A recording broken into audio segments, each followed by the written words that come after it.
بسم اللہ الرحمن الرحیم الحمد للہ رب العالمین۔ جی تو سامعین، میرا نام احمد ہے اور میں ایک طالب علم ہوں دیگر مذاہب سمیت اپنے تمام فرقوں کا۔ تو میں نے شیعوں کی ایک معتبر کتاب جو نہج البلاغہ ہے اس کے حوالے سے پہلے بھی 2 کلپ میں نے ایڈ کیے ہیں، اور یہ تیسرا میرا کلپ ہوگا جس میں حضرت عمر فاروق رضی اللہ عنہ سے محبت جو روم کے موقع پہ مشورہ دیا گیا تھا حضرت علی کی طرف سے، تو نہج البلاغہ حدیث نمبر 134 میں حضرت علی کا جو خطبہ شروع ہوتا ہے وہ اسی پہ ہے کہ وہ کس طریقے سے حضرت عمر فاروق رضی اللہ عنہ کے خیر خواہ ہیں، ان کی خیریت چاہتے ہیں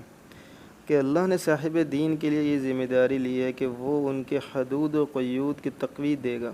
اور ان کے محفوظ مقام کی حفاظت کرے گا۔ جس نے ان کی اس وقت مدد کی ہے جب وہ قلت کی بنا پر انتقام کے قابل بھی نہ تھے اور اپنی حفاظت کا انتظام بھی نہ کر سکتے تھے، وہ ابھی بھی زندہ ہے اور اس کے لیے کبھی موت نہیں آئے گی۔ تو یہاں پر یہ سوال پیدا ہوتا ہے، یہ ایک پہلا پیراگراف تھا جو میں نے اس کا بیان کیا، نہج البلاغہ حدیث نمبر 134۔ واضح دیکھیں، میرا یہ کوشش ہے کہ آپ خود جا کے پڑھیں اور دیکھیں، صرف سننے کی طرف نہ آئے۔ سب سے پہلی بات، حضرت علی نے صاحب دین کس کو کہا؟ کون لوگ ہیں؟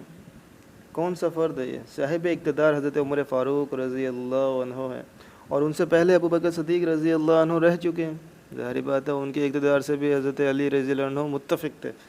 تو حضرت علی نے جو حضرت عمر رضی اللہ عنہ کو دین کا نمائندہ قرار دیا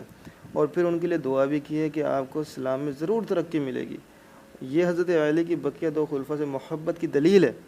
اگلی حدیث میں جو اس کے بعد جو میں نہج البلاغہ خطبہ پیش کروں گا انشاءاللہ اللہ نے زندگی توفیق دی تو اس میں حضرت عثمان سے محبت اور حضرت عثمان رضی اللہ عنہ کے لیے حضرت علی کی فکر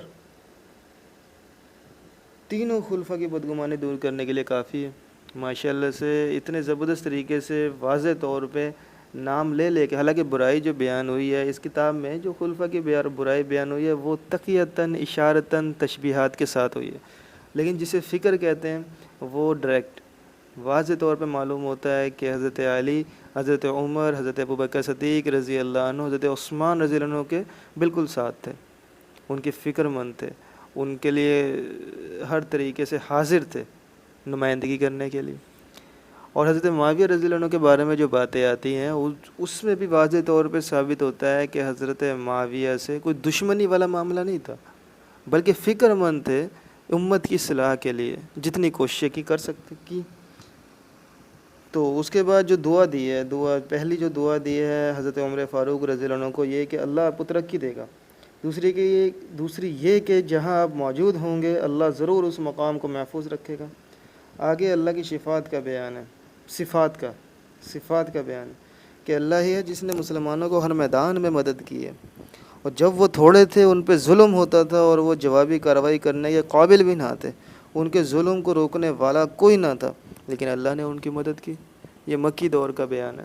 کہ حضرت محمد صلی اللہ علیہ وسلم کے ساتھ مکہ میں جتنے صحابہ تھے، عمار بن یاسر، حضرت عمار